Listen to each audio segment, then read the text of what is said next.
Il y a des moments où on a l'impression de tourner en rond, un peu comme un poisson dans son bocal, que chaque journée se répète à l'identique. Mais parfois, il suffit d'un petit déclic, d'une petite habitude qu'on met en place pour changer le cours de sa vie et le cours de la manière dont on voit les choses. Ainsi, on a une vie plus claire, plus légère, plus épanouie. Si tu te reconnais dans ces propos, alors t'es tombé sur la bonne vidéo. Moi, c'est Delo et je vais te présenter 15 habitudes simples mais puissantes qui pourraient bien changer ton quotidien et peut-être même ta vie.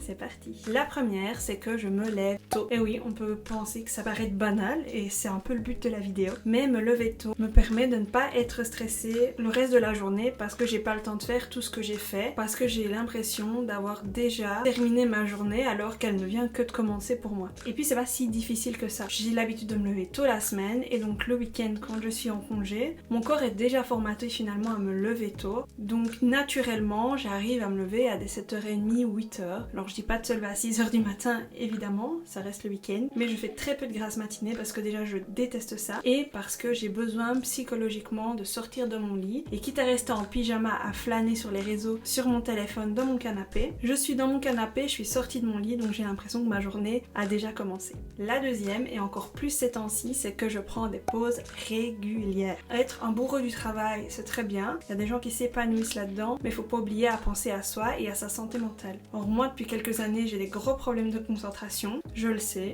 j'avoue, et je fais avec. Mais donc du coup j'ai dû revoir ma façon dont j'allais travailler, sachant que je fais un travail de bureau, donc j'ai besoin de rester concentrée devant un ordinateur pendant de longues heures, de longues minutes, pendant longtemps quoi. Donc je m'accorde 5 petites minutes, même pas 2-3 petites minutes par heure pour souffler, pour quitter les yeux de l'écran, pour faire autre chose, pour aller aux toilettes, pour aller me servir un verre d'eau. Ça me permet de réactiver ma circulation sanguine. Étant enceinte avec des chutes de tension, c'est vrai que c'est pas mal non plus, mais surtout ça me permet de déconnecter complètement et de pouvoir avoir une nouvelle attention, une nouvelle concentration maximale pendant la prochaine heure qui suit. Et ainsi ça réduit quand même, je pense, un maximum les erreurs que je pourrais faire. Alors la troisième, on va partir sur toute autre chose et pourtant c'est un truc que nous on a mis en place à la maison qui fonctionne assez bien, c'est de faire des câlins. Alors, moi j'ai un petit chien à la maison, une fille et un chéri, donc c'est vrai que c'est assez facile. Je peux comprendre que pour les personnes qui n'ont pas d'enfants, ça peut peut-être être un peu plus difficile de mettre ça en place et pourtant ça fait du bien. On a vraiment ce rituel, nous, chaque matin, chaque soir ou même quand on en a besoin, d'arriver vers l'autre et de tendre les bras et demander un espèce de câlin en disant bah là j'ai besoin d'un câlin, et c'est pas spécialement un câlin qui va durer 10 minutes mais juste une accolade. Le fait de se prendre dans les bras quelques secondes, ça réconforte et en fait ça nous fait du bien tout simplement.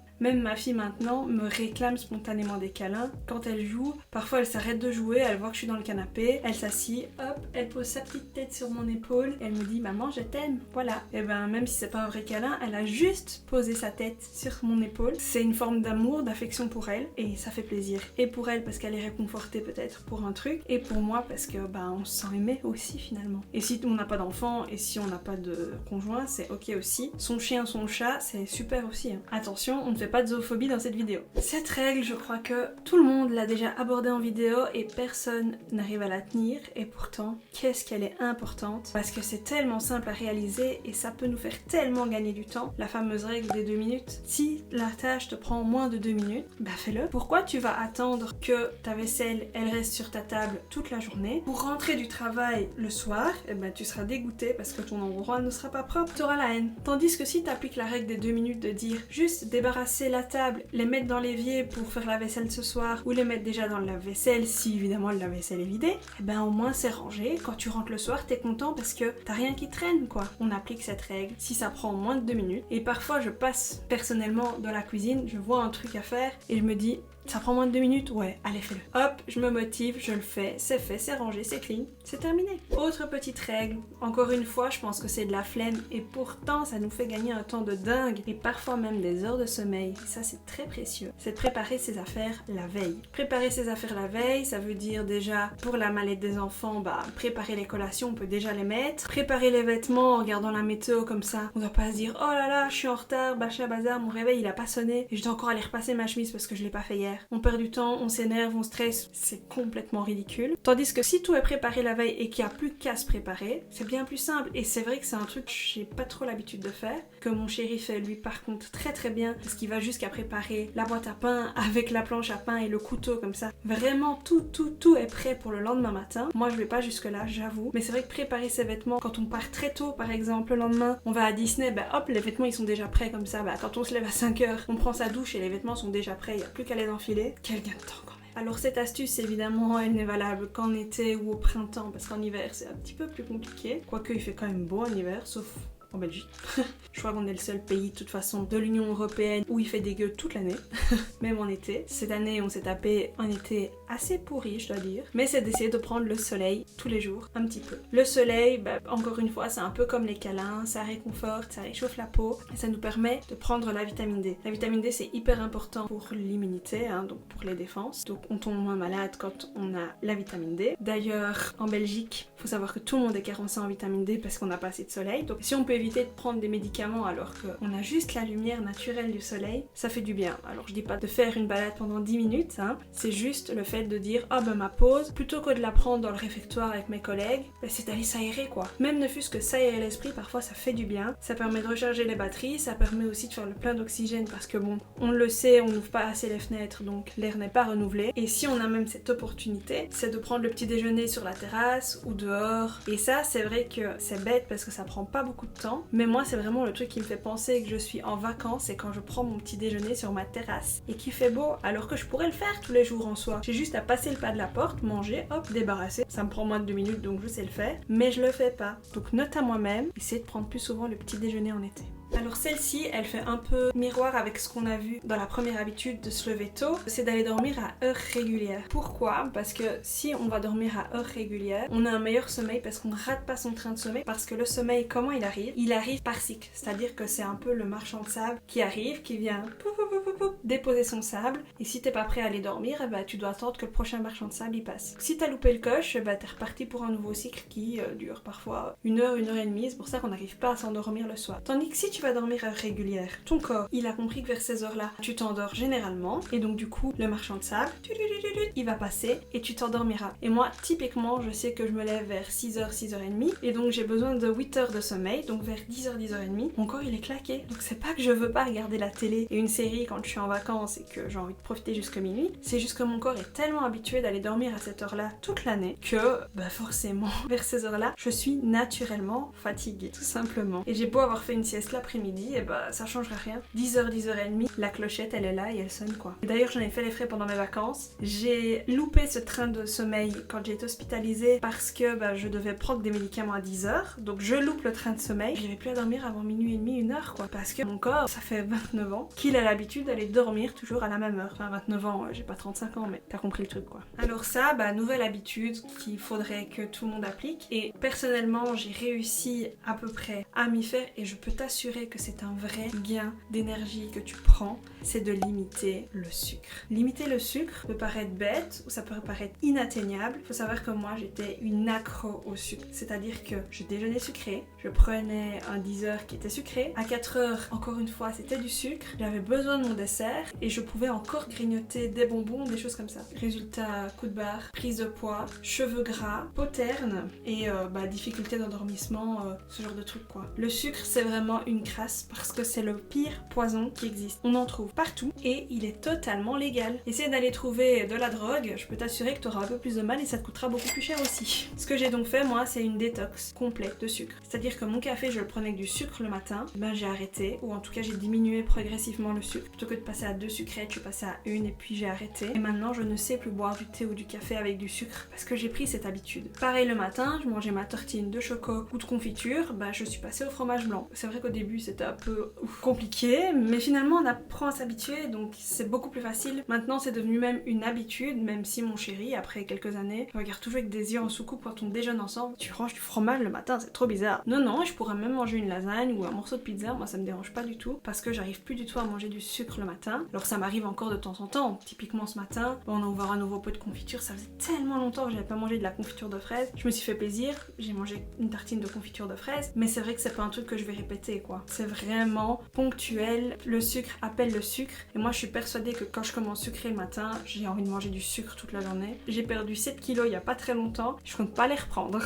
Autre petite habitude, là qu'on prend pas tous les jours mais qu'on prend peut-être tous les 3 mois, tous les 4 mois, tous les 6 mois, faire du tri. Alors faire du tri pareil, ça peut paraître banal, ça peut paraître ridicule et pourtant moi je suis persuadée qu'avoir un environnement dégagé, ça permet d'avoir une vue d'esprit qui est beaucoup plus sereine et on a moins de tension parce que c'est épuré. Alors moi je suis pas du tout adepte de la décoration à foison où il y a beaucoup de cadres partout, où il y a beaucoup d'objets de déco. Je suis vraiment dans le minimalisme pur, peut-être même un peu trop, mais c'est vrai que moi j'aime avoir des environnements propres, des environnements clean, des environnements où il n'y a rien qui traîne. Et ces temps-ci, dans mon bureau, c'est vrai que j'ai accumulé beaucoup de bazar entre les boîtes, des cadeaux, des sacs, des livres, mes ongles que je faisais et je jetais pas spécialement les papillotes, elles étaient dans une poubelle mais qui débordaient. À un moment donné, je me suis botté les fesses et je me suis dit, tu prends 1 heure, 1 heure et demie pour ranger ton bureau parce que là c'est plus possible, on sait quasiment plus rentrer dedans quoi. Et ben le fait d'avoir tout désencombré, d'avoir trié, d'avoir jeté, et ben ça m'a fait un bien fou. Parce qu'il faut se dire une chose, si t'as pas utilisé certains trucs pendant 6 mois, 1 an, on va pas se mentir, tu les utiliseras jamais. Donc, est-ce que ça sert réellement de garder des choses en se disant oui mais j'en aurais peut-être besoin le jour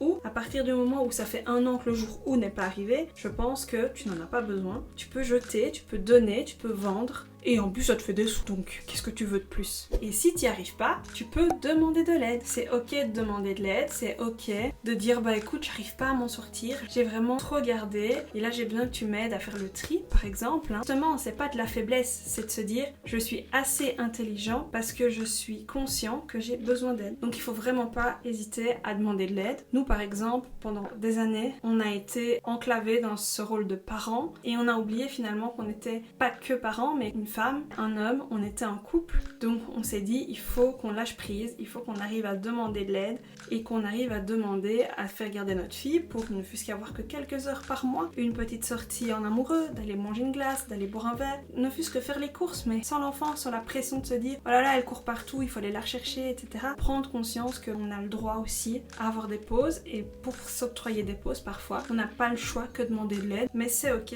Xème habitude, parce qu'évidemment je ne les ai pas comptées, c'est un truc qu'on fait nous depuis maintenant la naissance de notre fille, je pense, donc depuis 2021, donc depuis 4 ans, c'est qu'on tient un agenda partagé. Alors moi il faut savoir que je suis très adepte et j'adore tout ce qui est papeterie. Je pourrais passer mes journées dans une librairie papeterie pour racheter des nouveaux carnets, acheter des nouveaux agendas, racheter des bics, des surligneurs, tout ce qu'on veut. J'adore ça, c'est ma passion, ça fait une dizaine d'années maintenant et ça me permet de m'organiser. Typiquement juste pour ma chaîne YouTube, j'ai un agenda qui me permet de mettre mes to-do list, de savoir ce que je dois faire, quand, pourquoi elle doit être postée, quand est-ce que je dois faire ma miniature, les deadlines, etc. Chez YouTube, quand je décide de m'y mettre, évidemment, hein, pas comme ces derniers mois. Mais on a vraiment un agenda partagé pour la famille qui s'appelle Time Tree, qui est gratuit. Nous, on l'utilise à 2. Ça nous permet de mettre nos rendez-vous médicaux, les rendez-vous pour passer la voiture contrôle technique, qui a pris congé et quand, s'il y a des activités avec la petite à prévoir, si on veut prévoir des soirées avec nos amis, de se dire bah oui, tel jour, on est disponible, on n'est pas disponible, on a quelque chose de prévu. Et le fait d'avoir un agenda partagé, ça permet aussi de se délaisser d'une charge mentale parce qu'on peut tout reposer dans cet agenda partagé. Typiquement avant, 3, 4, 5, 6 jours, il me demandait quand est-ce que t'as pris congé, c'est quand tes vacances, ça commence quand, alors que maintenant je le mets dans l'agenda, il regarde comme un grand et il n'y a plus toujours ce fait de se rappeler de chic, de tchac, de machin, de bazar.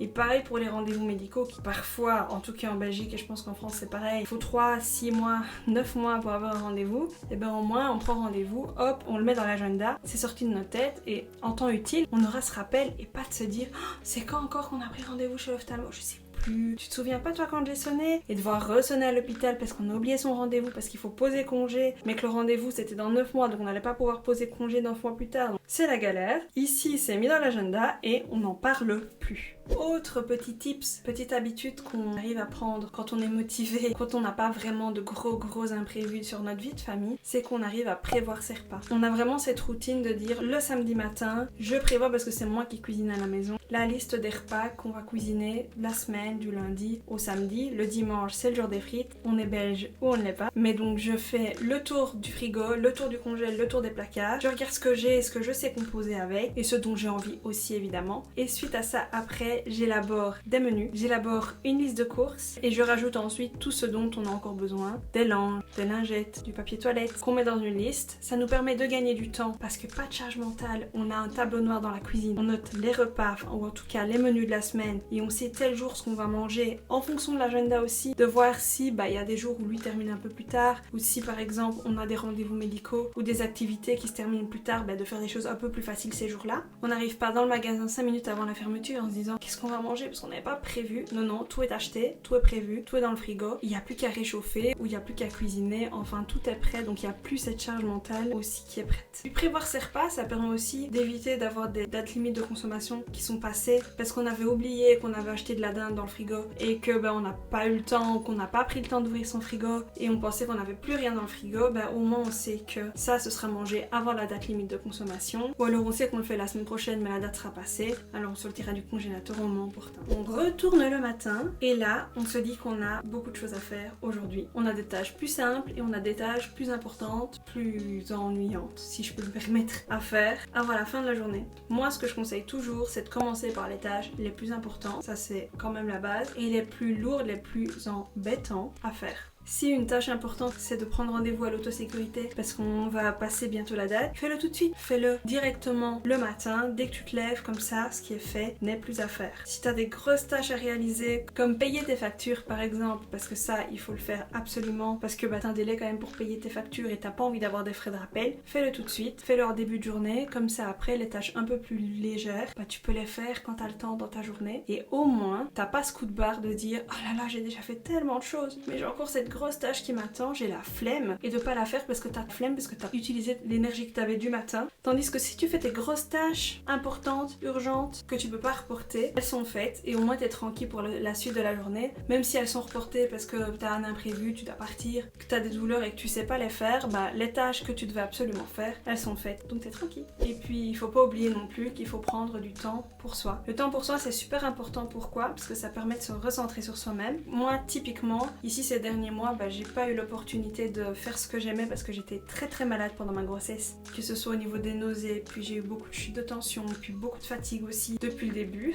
Ça ne s'est malheureusement pas arrêté au premier trimestre pour moi. Si je pouvais faire des siestes, je le ferais. Et donc j'ai arrêté de faire les choses que j'aime parce que j'avais plus le temps et j'ai surtout pas l'énergie pour le faire. Et j'ai à plusieurs reprises dit si je ne reprends pas ma chaîne YouTube, je vais péter un plomb, je vais partir en dépression parce que j'ai l'impression de faire métro, boulot, dodo. Métro, boulot, dodo. Et ça c'est vraiment pas un schéma qu'il faut suivre. Ici je vois depuis que j'ai repris les vidéos, je me sens beaucoup plus épanouie, je suis beaucoup plus sereine et je prends enfin le temps de faire des choses que j'aime. Alors ça peut être un hobby, ça peut être aller voir des amis, on n'est pas obligé d'avoir un hobby, mais juste sortir, aller boire un verre avec ses copains, prendre du temps avec son chéri. Tout ça ce sont des choses qu'on peut mettre en place de manière assez facile. Si pas on demande de l'aide, je pense que t'as compris le truc. Mais je pense que c'est super important si tu veux avoir une vie épanouie, si tu veux pas terminer en burn-out. Et enfin, 15e et dernier conseil, c'est de dire aux gens qu'on les aime. Ça peut paraître anodin, ça peut paraître débile, ça peut paraître futile, mais est-ce que t'as déjà reçu un compliment de quelqu'un dans la rue? Une vieille dame, un homme, une femme, un enfant qui te dit « Ah,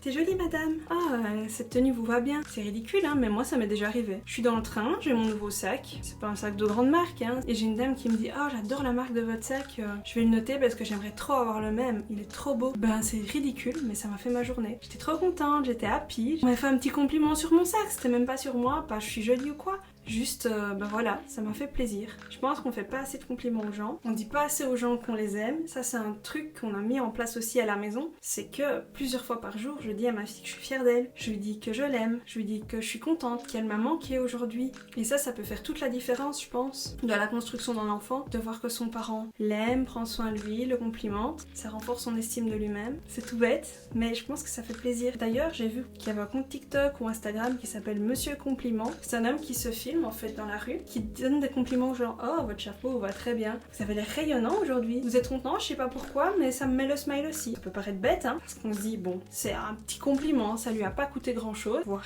rien du tout, et on voit que les gens qui étaient dans la rue ils ont le sourire, et je trouve qu'on devrait plus mettre ça en avant plutôt que de mettre la violence en avant, de se dire ouais il faudrait qu'on donne plus de compliments aux gens, ça fait plaisir à la personne. Donc après ces 15 astuces, ces 15 habitudes que j'essaye à peu près de maintenir, j'y arrive pas toujours évidemment, je suis pas un robot robot, je suis pas parfaite, personne ne l'est. Je pense que parmi les 15, tu vas peut-être te retrouver dans une ou l'autre. Il y en a peut-être qui vont plus te parler, n'hésite pas à me dire en commentaire celles qui t'ont plus parlé, celles que toi t'arrives à mettre en place, celles que peut-être d'autres. L'espace commentaire est fait pour ça, pour échanger, pour se dire moi je mets ça en place dans mon quotidien et voilà ce que ça m'aide à faire. Et je pense que inconsciemment tu vas peut-être en prendre 1, 2, 3. Tu vas essayer de les mettre en place. Je pense qu'il faut pas tout mettre en place non plus, tout de suite en tout cas. Petit à petit, step by step, et tu vas réussir à améliorer ta vie, tes habitudes, ta productivité, juste en mettant quelques habitudes en place qui vont permettre justement de t'aider à t'organiser. Et si tu avais besoin d'aide, ben Delo est là. Si la vidéo t'a plu, n'hésite pas à me le dire en commentaire aussi, mais aussi à aimer la vidéo et à t'abonner si ce n'est pas encore fait. Je te vois. Moi je te fais de gros bisous et je te dis à la semaine prochaine dans une nouvelle vidéo. Ciao ciao!